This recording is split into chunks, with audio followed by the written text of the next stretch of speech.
America में लक्ष्मी सरस्वती के पीछे पीछे आई हैं और भारत सोच रहा है बिना ज्ञान के समृद्धि ले आ लेगा। हम पगला गए हैं बिल्कुल। सबसे बड़ा ज्ञानी अमेरिका है, इसलिए आज अमेरिका वहाँ बैठा हुआ है। और ज्ञानी नहीं बनोगे तो क्या बनोगे? गंवार, जुगाड़ू। उनकी नदियाँ देखिए, उनके जंगल देखिए, उनकी बायोडाइवर्सिटी देखिए, और देखिए कि हम अपने पहाड़ों के साथ क्या कर रहे हैं। देखिए हम लद्दाख के साथ क्या कर रहे हैं। देखिए हमने उत्तराखंड के साथ क्या करा है। देखिए हमने शिमला के साथ क्या करा है। और फिर वहां भी जाकर देखिए कि उन्होंने अपनी प्राकृतिक राशि को कितने दुलार से बचा कर रखा है। और हमें तो प्रकृति का भी दोहन करके बस जेब भरनी है। अपने युवाओं को यही तो सिखा रहे हैं, कुछ भी करके बस जेब भरो, जंगल काट के जेब भरो। हसदेव में देख लीजिए क्या कर रहे हैं। नमस्ते आचार्य जी, मेरा सवाल सोशल मीडिया को लेकर के है। सोशल मीडिया पर एक ये प्रचलन मैं अपने आसपास देख रही हूँ, यूट्यूब, इंस्टाग्राम और इस सभी चैनल्स पर, जहाँ पर इस बात पे एम्फसाइज किया जाता है कि एजुकेशन डजंट मैटर। और जो सोशल मीडिया इन्फ्लुएंसर्स हैं या कई ऐसे यूट्यूबर हैं जो बहुत ही बेसिक या बिल्कुल ना के बराबर एजुकेशन लेकर के भी इस चीज को बहुत ही प्राउडली पुट करते हैं कि हम तो बहुत पैसा कमा रहे हैं और जो 9 to 5 जॉब करते हैं हम उनसे एक बहुत ही बेहतर लाइफस्टाइल को मेंटेन कर रहे हैं। सो इस चीज से जो इस चीज का जो इन्फ्लुएंस है, क्योंकि वो अपने आप को इन्फ्लुएंसर की तरह रखते हैं इन प्लेटफॉर्म्स पर, तो जो हमारा यूथ है, जो टीनेजर्स हैं, उन पर एक इस तरीके का इम्पैक्ट आ रहा है कि एजुकेशन इतनी ज़्यादा ज़रूरी नहीं है। उस 9 to 5 जॉब में सिर्फ फ्रस्ट्रेशन है और आपको किसी के यहाँ बंद करके काम करना है, तो आप उससे बहुत ही कम या बिल्कुल ही ना के बराबर एजुकेशन में भी एक स्टार्टअप खोल के या कोई भी छोटा-मोटा धंधा खड़ा करके, अब वो भले ही गली में कोई रेहड़ी लगानी हो या चाट पकौड़े का धंधा हो, इस तरीके के छोटे-मोटे कामों से भी एक बहुत ही बेहतर और इंडिपेंडेंट लाइफ़स्टाइल अफ़ोर्ड कर सकते हैं और पढ़ाई का इतना कोई मूल्य नहीं है। और इस चीज़ का एक छोटा-सा प्रभाव मैं अपने आस-पास भी देखती हूँ, जहाँ पे मेरे घर में ही मेरे भाई, मेरे कज़िन जो हैं, वो कॉलेज में पढ़ाई की जगह ज़्यादातर इंस्टाग्राम और स्टार्टअप की तरफ ज़्यादा इंक्लाइंड हो रहे हैं। और इसी के संदर्भ में एक डेटा भी मैंने पाया कि जहाँ जो ये कहता है कि इंडिया में 55% of the youth is unemployable. तो मैं इसको एक साज़िश की तरह देखती हूँ कि जहाँ पर इस डेटा को छुपाया जा सके। तो मेरा सवाल ये है कि ऐसा क्यों हो रहा है और इसको हम रोकने के लिए या इसे हम कैसे खत्म कर सकते हैं अपने यूथ पर इस तरीके के प्रभाव को? धन्यवाद। देखिए इसका कारण वो युवा लोग नहीं है जो कह रहे हैं कि पढ़ाई की, माने ज्ञान की कोई बहुत कीमत नहीं है। इसका कारण समाज है जो ज्ञान को सम्मान, महत्व, मूल्य देता नहीं है।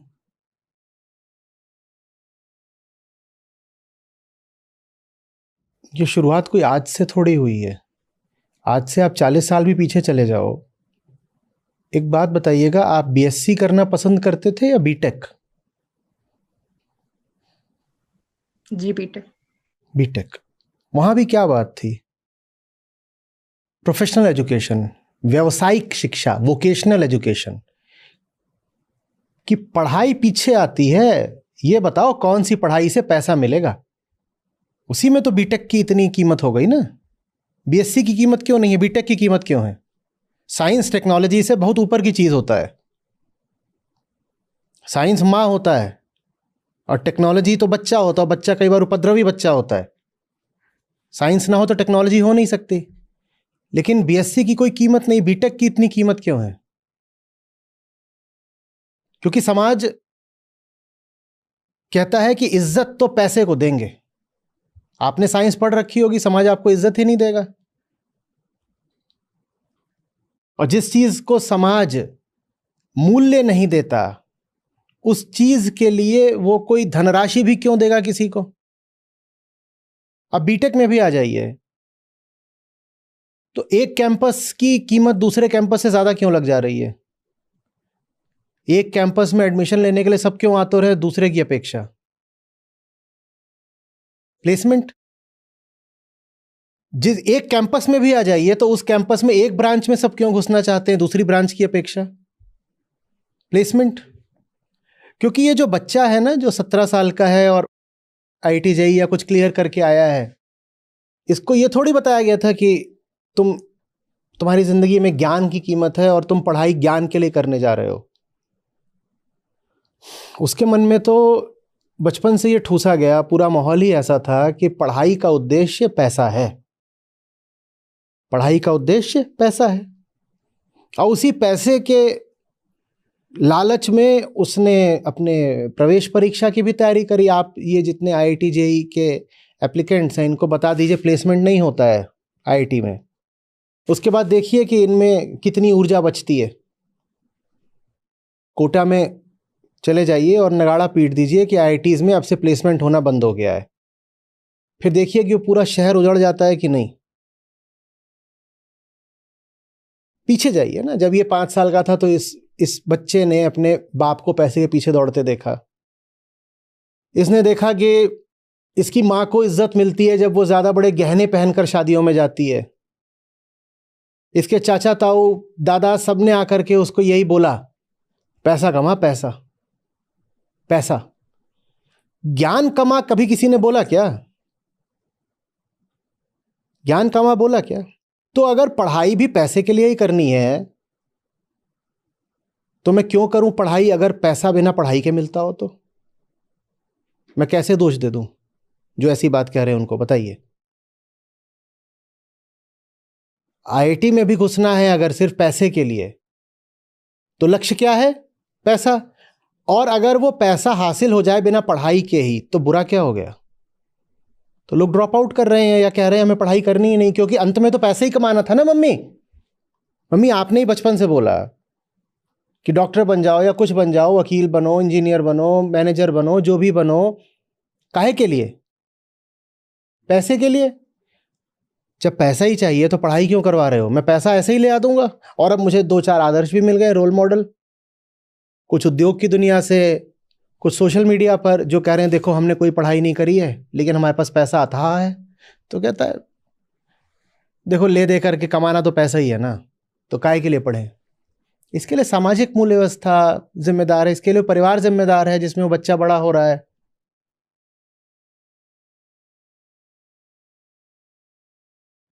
जिस दिन प्लेसमेंट लग जाता है उस दिन कौन याद रखना चाहता है कि 5वें सेमेस्टर में क्या पढ़ा था और 8वें में क्या पढ़ा था? और ज़्यादातर तो अगर हिंदुस्तान की बात करूं तो, और इंजीनियरिंग की बात करूं क्योंकि उससे मेरा परिचय थोड़ा ज़्यादा है, तो जो नौकरी लगती है उसका कई बार तो आपके ज्ञान से कोई संबंध भी नहीं होता।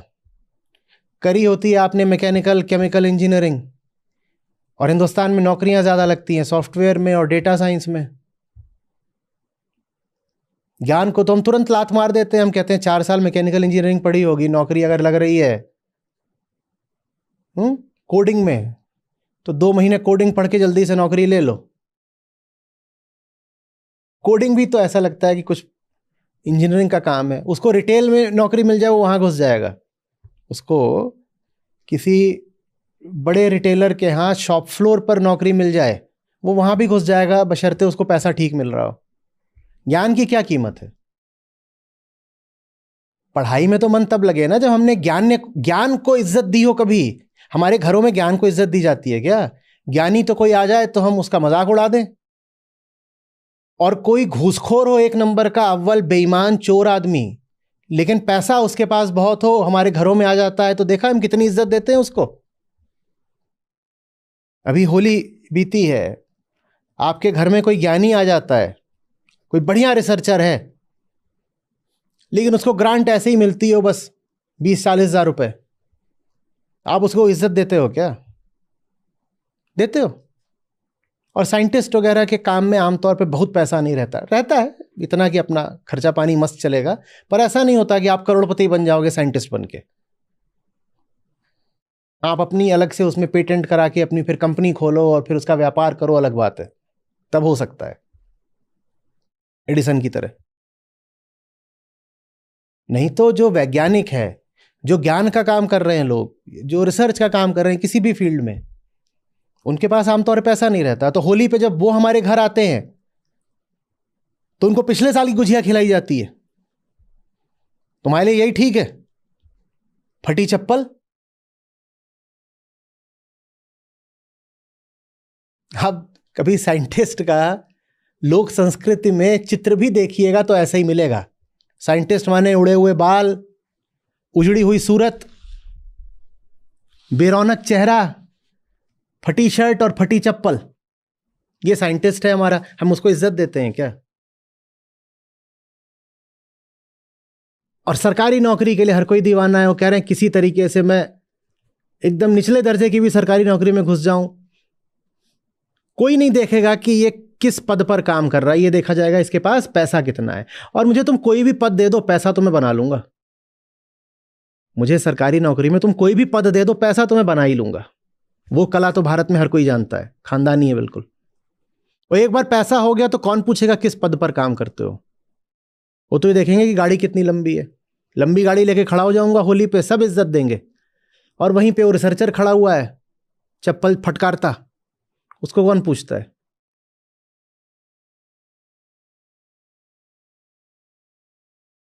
अब हम कैसे दोष दें अपने लड़के लड़कियों को अगर वो कह रहे हैं ज्ञान चाहिए ही नहीं।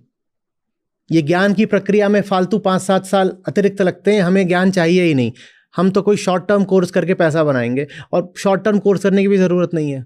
कुछ भी कर लो, यूट्यूबर बन जाओ, या चाट पकौड़ी का कोई ठेला लगा दो और उसको महिमा मंडित कर दो। ज्ञान का क्या करना है? हमारा समाज क्या ज्ञान की कीमत करता है? आप भारतीय समाज को देखिए, क्या आप कहेंगे कि नॉलेज बेस्ड सोसाइटी है? कहेंगे क्या? और विशेषकर उत्तर भारत में आपको मालूम है, मैं देख रहा था कि पब्लिक लाइब्रेरीज भारत में कितनी है। पूरे उत्तर प्रदेश में 200, और केरल जैसे छोटे राज्य में 8-9 हजार। हम ज्ञान की इज्जत करते हैं क्या?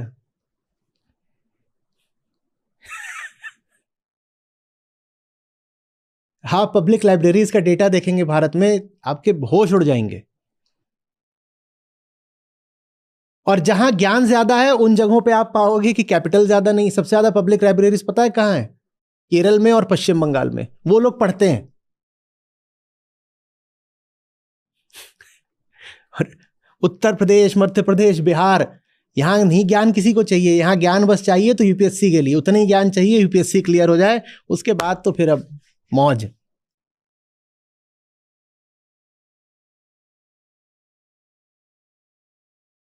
हम यंगस्टर्स बहुत आसानी से हर चीज डाल देते हैं। यंगस्टर्स के साथ मेरा रिश्ता ये है कि उन्हें मैं डांटूं तो डांटूं, जब कोई और उन पे चढ़ता है तो मैं उनकी तरफ खड़ा हो जाता हूं, कहता हूं नहीं बेटा मैं तुम्हारे साथ हूं। हम क्यों अपने यंगस्टर्स को दोष देना चाहते हैं मुझे बताओ तो। उसको हमने बचपन से खुराक ही किस चीज की पिलाई है? पैसे की, चकाचौंध की। अब वो कह रहा है मम्मी एक बात बताओ, ये जो मुझे पढ़ाया जा रहा है ग्रेजुएशन में, इससे पैसा बनेगा क्या? तो मम्मी को भी मानना पड़ेगा कि जो ग्रेजुएशन में पढ़ाया जा रहा है उससे पैसा तो नहीं बनेगा। तो बोल रहा है मम्मी छोड़ो ना, मुझे कुछ और करने दो, एमएलएम करने दो। और बहुत चीजें आ गई हैं जिनसे लगता है कि एज दे से टू मेक अ क्विक बक, खट से धनराशि बरसने लगेगी छप्पर फाड़ के। फिर मम्मी कहती है अरे ये कैसा आज के यंगस्टर्स हैं, आज पढ़ाई नहीं करना चाहते। क्यों पढ़े? या तो आप ज्ञान को इज्जत देना शुरू करिए समाज में, नहीं तो बच्चों से उम्मीद मत करिए कि वो पढ़ेंगे। तो माहौल ये है कि स्कूलों में भी जो टॉपर होता है उसको नहीं इज्जत मिलती, जो फ्लेम्बॉयंट डूड होता है उसको इज्जत मिलती है। स्पोर्ट्स कार जिसको पिक करने आती है ना बच्चे को, उसको इज्जत मिल रही है। टॉपर को क्या इज्जत मिलनी है? और टॉपर तो अब स्कूल पता भी नहीं लगने देते, ग्रेड्स आ गई हैं, कैसे पता लगा टॉपर कौन है? 25 लोगों की ए ग्रेड है, टॉपर कौन है क्या पता? और फेल अब किसी को होने नहीं दिया जाता, तो फेल होने पर जो इज्जत जाती थी वो भी अब नहीं जाती, सभी पास हो जाते हैं। बहुत सारी निचली क्लासेस में तो उनका परिणाम ही नहीं घोषित करते, रिजल्ट नहीं डिक्लेयर करते, बस बोल देते हैं पास्ड एंड प्रमोटेड।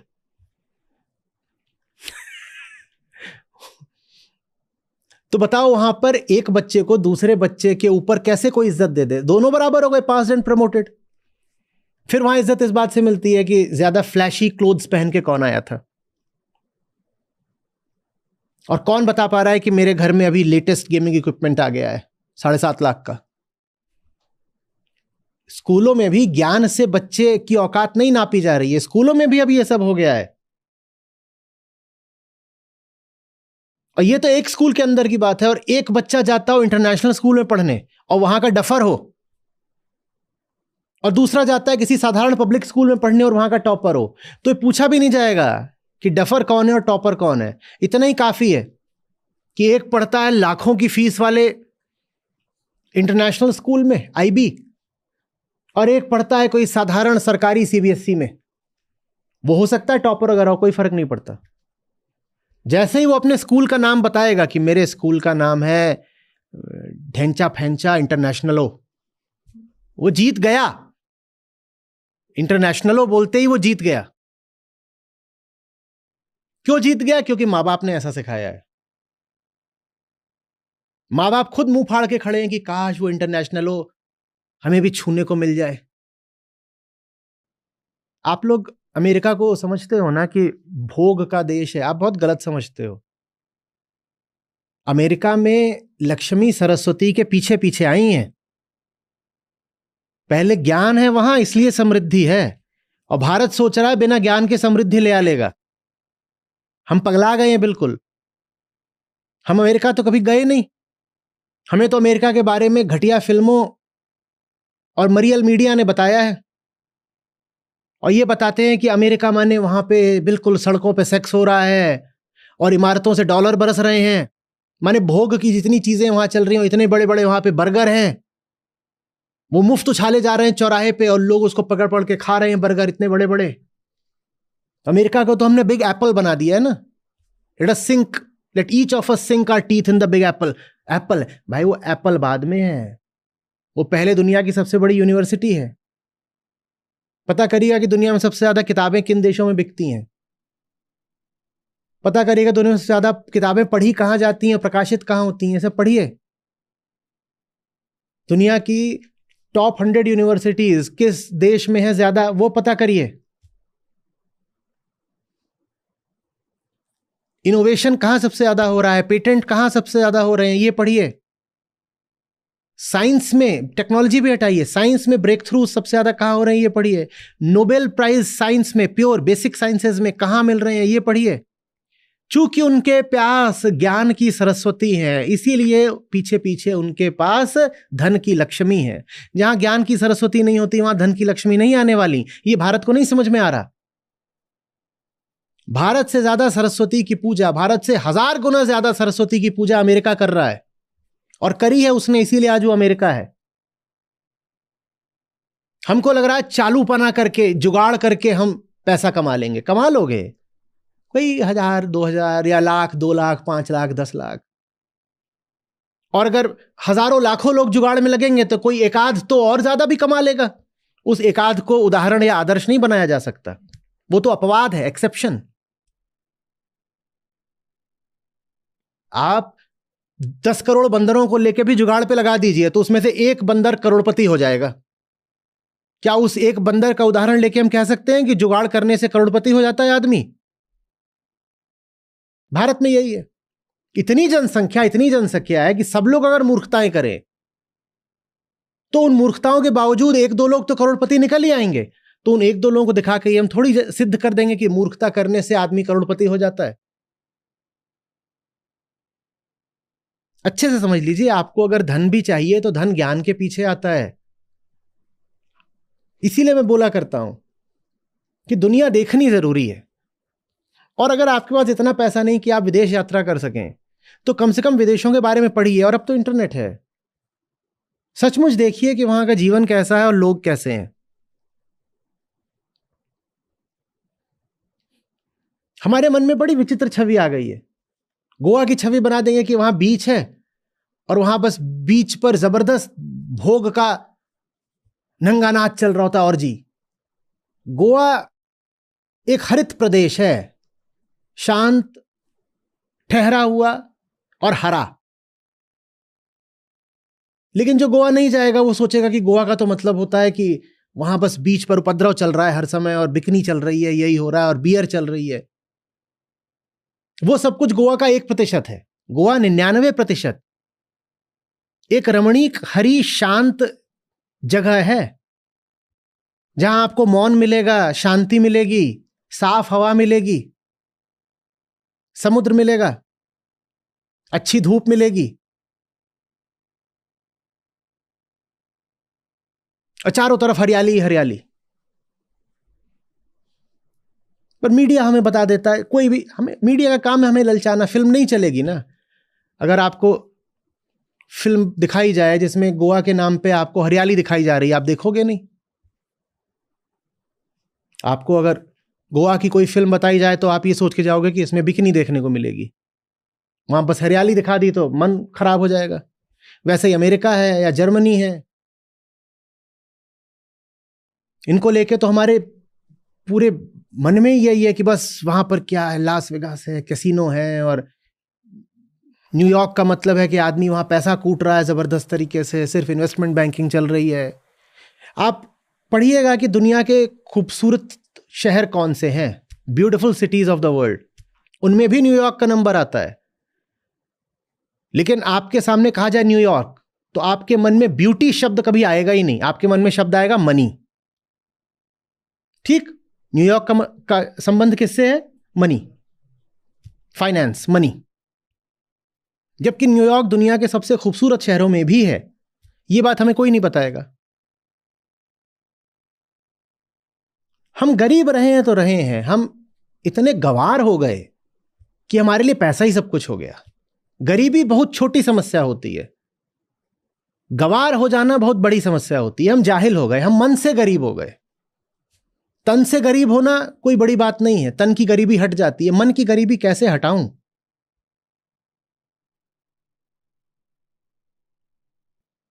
अमेरिका से एक दो उदाहरण ले लेंगे, कहेंगे देखो इन्होंने पढ़ाई पूरी नहीं करी थी, तब भी आज ये बिलियनियर्स हैं। वो एक दो उदाहरण हैं। आपको पता है दुनिया की स्टार्टअप कैपिटल क्या है? आपको पता है बड़े बड़े इनोवेशन सब कहां होते हैं? आपको पता है दुनिया में पीएचडी सबसे ज्यादा कहां निकलते हैं? आपको पता है कि उनकी यूनिवर्सिटीज कैसी होती हैं, और टाउनशिप्स ही होती हैं पूरी। वहां लोग पढ़ रहे हैं सचमुच, इसलिए अमेरिका आगे है। और भारत इसीलिए पीछे है क्योंकि भारत पढ़ नहीं रहा है। यह बात आपको सुनने में बहुत अजीब लगेगी। आप कहेंगे क्या अमेरिका इसलिए आगे है कि अमेरिका पढ़ रहा है? जी हां, अमेरिका में ज्ञान और सरस्वती के पीछे पीछे धन और लक्ष्मी आए हैं। अमेरिका अपने ज्ञान की वजह से आगे है। आप कहोगे नहीं साहब, अमेरिका तो दुनिया का चौधरी है, पहलवान है, गुंडा है, उसने मिसाइलें और बम बना लिए इसलिए आगे है। मिसाइल कैसे बनती है? मिसाइल कैसे बनती है? आप एक टुटपुंजिया रॉकेट बना के दिखा दो अपने घर में। मिसाइल भी बनाने के लिए बहुत उच्च कोटि का ज्ञान चाहिए साहब, या मिसाइल ऐसे ही बना लोगे?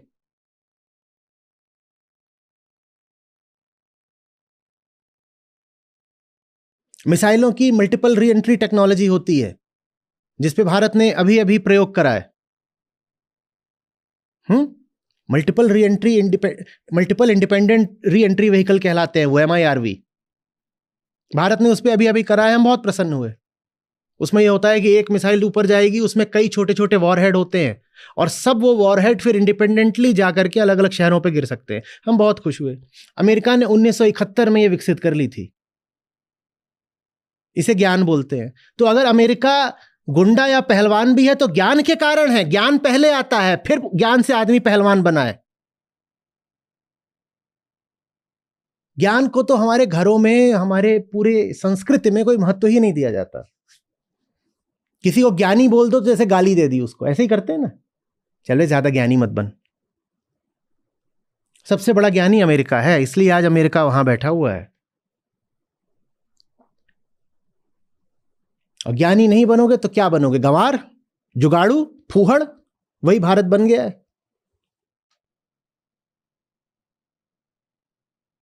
मेरा बैचमेट था IIT का, अभी पिछले साल की बात है, वो आया, मैंने कहा तुम्हें ऋषिकेश घुमाऊंगा। वो बहुत आईआईटी पूरी होते ही वो चला गया था, फिर वहीं से उसने मास्टर्स की, वहीं पीएचडी की, फिर वो वहीं पर अपना जम गया। तो आया, मैंने कहा तुम्हें ऋषिकेश घुमाऊंगा। मैं उसको लेकर के गया, अलग से एक वहाँ पर विला लिया, उसको वहाँ मैंने ठहराया। 20-25 साल पुरानी सब बातें, उसको ऋषिकेश घुमाया। वो बोला कि बहुत अच्छी बात है, अच्छी जगह है, सब ठीक है, पर बोला देखो ऐसी जगह है अमेरिका में हर 10 किलोमीटर पे है।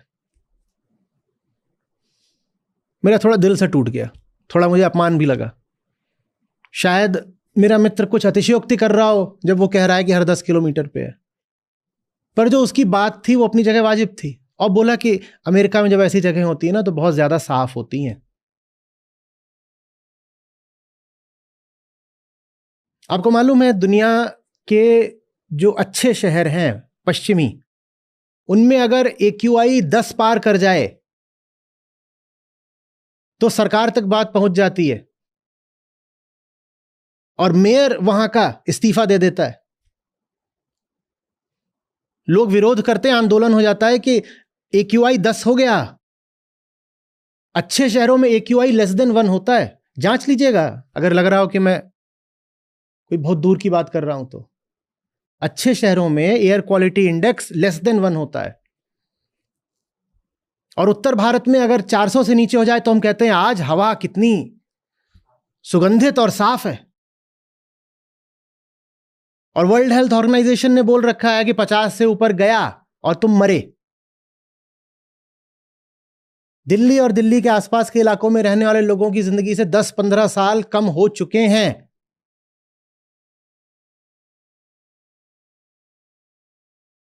प्रतिदिन जो आप जी रहे हो उत्तर भारत में, हर दिन पे आपकी जिंदगी से कुछ घंटे कम हो रहे हैं, ऐसे समझ लो। अब कैसा लगा सुनने में?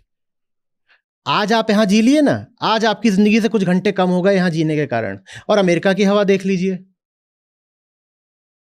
लंदन की थेम्स नदी कभी हमारी यमुना से ज्यादा प्रदूषित हुआ करती थी, पर ज्ञान है उनके पास, उन्होंने उसको साफ कर डाला।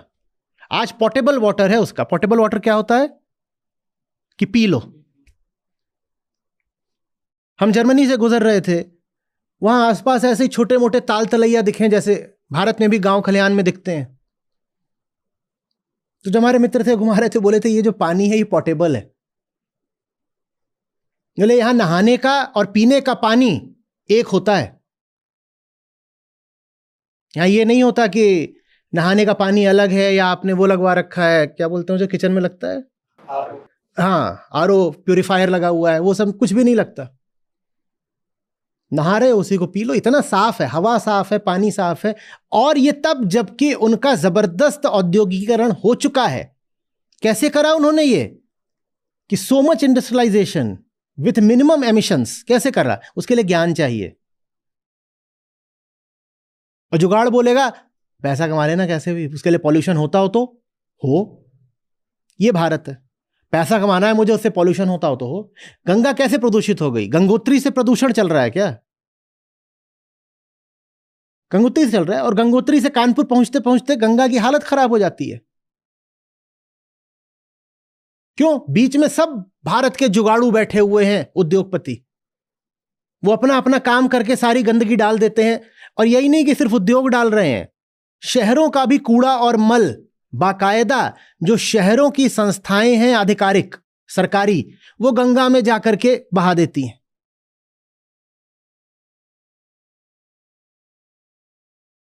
यह होता है जब ज्ञान नहीं होता। उन्होंने अपनी थेम्स क्यों साफ करके रखी हुई है? क्योंकि उनको पता है कि उसका दुष्परिणाम क्या होगा। हमें कुछ नहीं पता। हमारा मीडिया तो हमको दिखा रहा है कि ये देखो ये फलानी है, वो पाकिस्तान से आई थी, आज उसने साड़ी कौन सी पहनी है।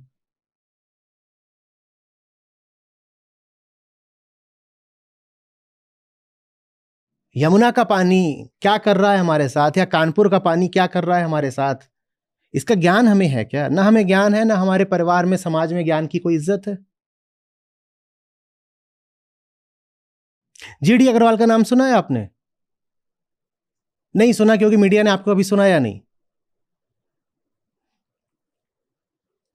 उनका IIT BHU IIT रुड़की से संबंध था और विदेश की किसी बड़ी यूनिवर्सिटी से, उसका आप नाम खोज लीजिएगा, वहां से भी वो शायद PhD करे हुए थे। और सेंट्रल पोल्यूशन कंट्रोल बोर्ड के सदस्य थे। 111 दिन तक उपवास करके उन्होंने जान दे दी अपनी गंगा के लिए। ना भारतवासियों ने सुना, ना भारत की सरकार ने सुना। अभी 2018 में 111 दिन तक वो बोलते रहे कि मैं जानता हूं, मैं इंजीनियर हूं, मैं सर्चर हूं, मैं साइंटिस्ट हूं, मैं सब कुछ हूं, और मैं खुद सरकारी ओहदे पर था पोल्यूशन कंट्रोल के। मेरी सुनो, तुम अपनी गंगा को मार रहे हो। वो 111 दिन तक बिना खाए पिए बैठे रहे, सरकार ने उनसे बात ही नहीं करी, वो मर गए 2018 एम्स ऋषिकेश में मर गए। ये हम अपने ज्ञानियों की इज्जत करते हैं। किसी और देश में यह होता कि वहां का एक टॉप साइंटिस्ट आमरण अनशन पे बैठा हुआ है, जान दे रहा है, सरकार गिर जाती। पर हमें ज्ञान से क्या लेना देना। आईआईटीएन की भी इज्जत बस इसलिए क्योंकि वो पैसा कमाता है। आपको आईआईटीएन भी मिल जाए जो पैसा ना कमाता हो, आप उसकी भी इज्जत नहीं करेंगे।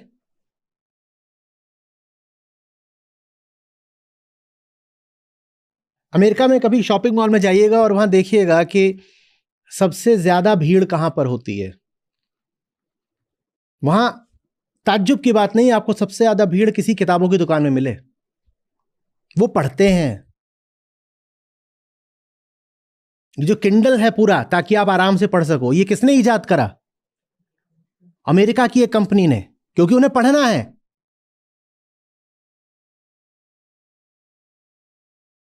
वो कहते हैं मैं फ्लाइट में हूं, मैं तो भी पढ़ूंगा, मैं हर जगह पढ़ूंगा, मुझे पढ़ना है। वो एक नॉलेज बेस्ड कंट्री और एक नॉलेज बेस्ड इकोनॉमी है। हम जुगाड़ बेस्ड हैं। हमें कुछ भी करके बस पैसा चाहिए, चाहे घूस से आए, चाहे गंदे काम से आए, चाहे गंदगी फैला करके आए। पैसा आ रहा है ना, काफी है। मैं अमेरिका का गुणगान और यशोगान करने के लिए नहीं बैठा हूं। दूसरे मौकों पे मैंने अमेरिका की कड़ी निंदा करी है, बहुत मुद्दों पर भर्त्सना करी है। मुझे मालूम है उनमें कहां कहां खोट है। पर आज जो बात हो रही है उसमें हमें उन सब लोगों से सीखना पड़ेगा जो ज्ञान को इज्जत देते हैं। टीवी पे आपके जो कार्यक्रम आते हैं उनमें ज्ञानवर्धक कितने होते हैं और मसालावर्धक कितने होते हैं? सब कार्यक्रम बस उत्तेजनावर्धक होते हैं। ज्ञानवर्धक कौन सी चीज आप देखना पसंद करते हो? ज्ञान तो आया नहीं कि नींद आ जाती है।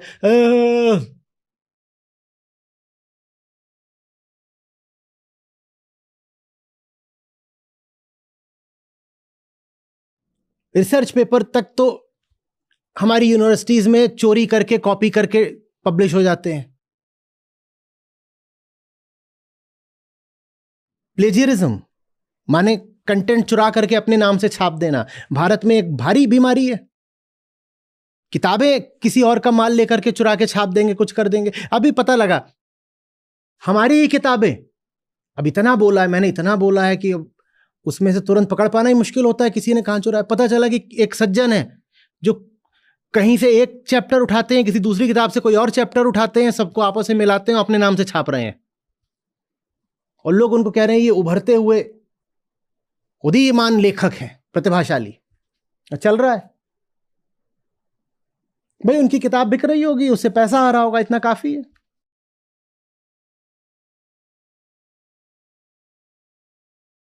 जुगाड़ चाहिए, पैसा बन जाए बस।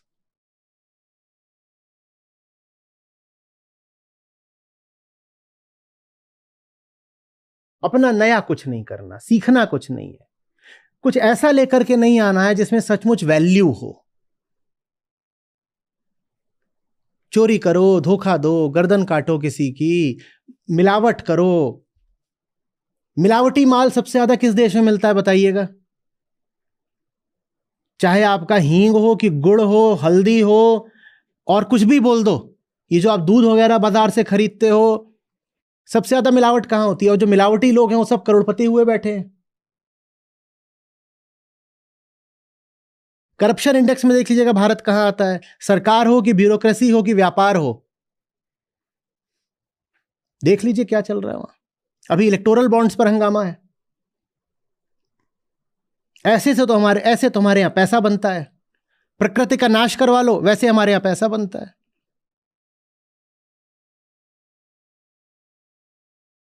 अमेरिका को कभी आपने ऐसा सोचा ही नहीं, अमेरिका की फोटो आती है तो आपको ऐसा लगता है कि हाँ इमारतें खड़ी हैं बड़ी बड़ी, वहाँ का जो प्राकृतिक सौंदर्य है वो तो आपने कभी देखा ही नहीं ना। अब मैं बार बार अमेरिका बोलूंगा तो लोग बोल देंगे ये बड़ा या ज्ञानी अमेरिका का चमचा। तो और देशों की भी बात कर लीजिए, कनाडा की बात कर लीजिए, पूरे पश्चिमी यूरोप की बात कर लीजिए, ऑस्ट्रेलिया की बात कर लीजिए।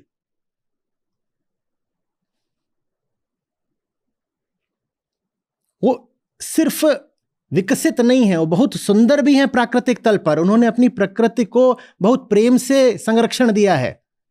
उनकी नदियां देखिए, उनके जंगल देखिए, उनकी बायोडायवर्सिटी देखिए, और देखिए कि हम अपने पहाड़ों के साथ क्या कर रहे हैं। देखिए हम लद्दाख के साथ क्या कर रहे हैं, देखिए हमने उत्तराखंड के साथ क्या करा है, देखिए हमने शिमला के साथ क्या करा है। और फिर वहां भी जाकर देखिए कि उन्होंने अपनी प्राकृतिक राशि को कितने दुलार से बचा कर रखा है। सड़क पार करनी है ना, तो जानवरों के लिए वो ग्रीन ब्रिज बनाते हैं सड़क के ऊपर से, कि कहीं ऐसा ना हो कि जानवर सड़क पर आ जाए, बेचारा मारा जाए।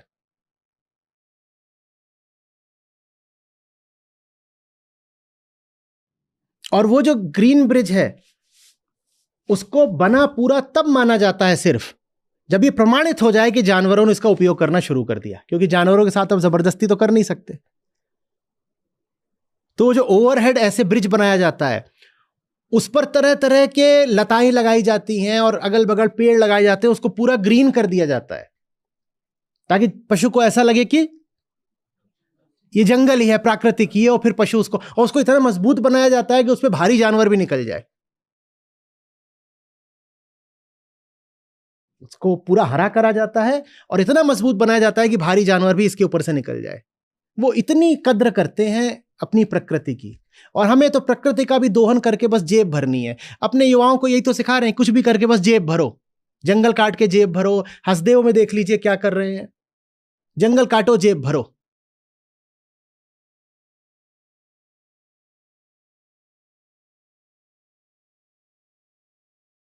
एक बतख पार कर रही हो सड़क अपने चूजों के साथ, इधर ट्रैफिक रुक जाएगा 15 मिनट को, उधर ट्रैफिक रुक जाएगा 15 मिनट को।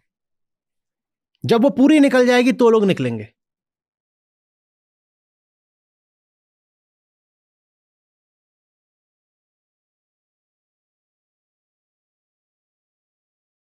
और सच पूछिए ना तो हमसे बहुत सीधे लोग होते हैं। अब मैं ये बोल रहा हूं तो बहुत लोग कहेंगे ये राष्ट्रद्रोही है, एंटी नेशनल है, ये कह रहा है कि अमेरिका वाले सीधे होते हैं, भारत वाले टेढ़े होते हैं। पर सच बोलना मेरा दायित्व है तो बोले देता हूं। जितना जुगाड़ छल कपट हमने अपनी व्यवस्था में बना रखा है ना, उतना नहीं होता और देशों में। कुछ देशों में होता होगा, अपवाद होते होंगे, पर कम से कम पढ़े लिखे विकसित देशों में उनको हमारा छल कपट समझ में ही ना आए। विदेशी भारत आता है तो बहुत लुटता है। भारतीय जब विदेश जाता है तो वहां से शिक्षा पाता है, अवसर पाता है, धन कमाता है। यही होता है ना, जब भारतीय बाहर जाता है तो देखिए उसको कैसे अनुभव मिलते हैं। और जब विदेशी कोई भारत आता है तो खूब लुटता है। खासकर धार्मिक जगहों पे तो ऐसा लूटा जाता है कि पूछो मत। और अभी वो कहाँ की महिला थी जो आई थी जिनका गैंगरेप ही कर दिया? स्पेन की आई थी, उनका गैंग। भारतीय महिला अमेरिका जाएगी, उसका गैंगरेप नहीं होगा, पर विदेश की महिला भारत आती है तो उसका गैंगरेप हो जाता है। तो बताइए सीधा कौन है, भारत वाला या विकसित मुल्कों वाला? और वो सीधा इसलिए है क्योंकि वो सीधा रास्ता लेता है। सीधा रास्ता ज्ञान का है, टेढ़ा रास्ता जुगाड़ का है।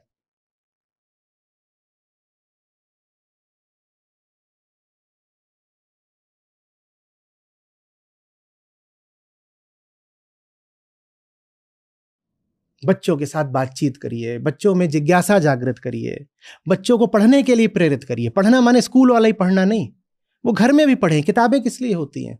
किताबों से अच्छा मित्र कोई होता है?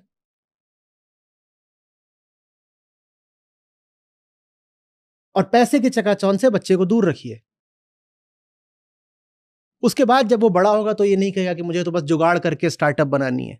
स्टार्टअप से मुझे कोई समस्या नहीं है, मैं चाहता हूं और ज्यादा स्टार्टअप्स हों, बहुत अच्छी बात है, और यूनिकॉर्न्स भी हों, लेकिन ऐसे नहीं कि क्या करती है तुम्हारी स्टार्टअप, सब स्मार्ट एप्स बना रहे हैं बस। स्टार्टअप पूरा जो इकोसिस्टम भारत में, वो क्या है? इनोवेशन है क्या उसमें?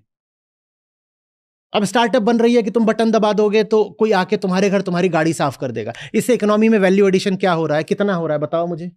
पर ये कंपनी चल जाएगी क्योंकि लोगों को गाड़ियां साफ करवानी है। तो अच्छा बिजनेस आइडिया है कि मैंने स्टार्टअप क्या करा है, एक ऐप बनाई है। वो ऐप क्या करती है, आप उस पर अपना घर डाल दोगे और पता और समय बता दोगे तो वो आएगा, और गाड़ी का नंबर लिख दो, गाड़ी आपकी साफ करके चला जाएगा। ये अब ये इसमें और गूगल में कुछ अंतर होगा ना। गूगल भी एक स्टार्टअप था और ये भी एक स्टार्टअप है, दोनों में अंतर समझ पा रहे हो कितना है? गूगल ने वैल्यू एडिशन करा है, इसमें कितना वैल्यू एडिशन है, कोई आगे तुम्हारी गाड़ी साफ करके चला गया। और भारतीय स्टार्टअप सब, कोई आएगा तुम्हारे घर खाना पहुंचा जाएगा। अब वो $1 बिलियन वैल्यूएशन हो गया होगा, लेकिन इसमें तुमने कौन सा तीर मार दिया है कि रेस्टोरेंट से उठा कोई तुम्हारे घर खाना पहुंचा रहा है। लेकिन कद्र बहुत है, अरे वाह कितना गजब का काम कर दिया, गजब का काम कर दिया। क्या कर दिया? कह रहे वो वेज बिरयानी घर पे दे देता है सीधे, गजब का काम कर दिया। इसमें और एप्पल और गूगल में कुछ अंतर दिख रहा है कि नहीं दिख रहा है?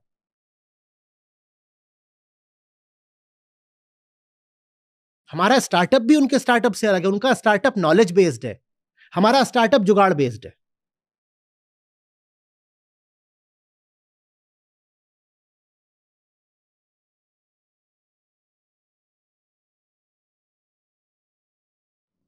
बच्चों को सही संस्कार दीजिए, ज्ञान के प्रति उनमें सम्मान का भाव दीजिए, फिर आगे बहुत कुछ ठीक चलेगा। पैसा बुरी बात नहीं, लेकिन फिर दोहरा रहा हूं, लक्ष्मी को सरस्वती के पीछे पीछे ही आना चाहिए। जब बिना सरस्वती के लक्ष्मी आ जाती हैं तो परिणाम घातक होता है।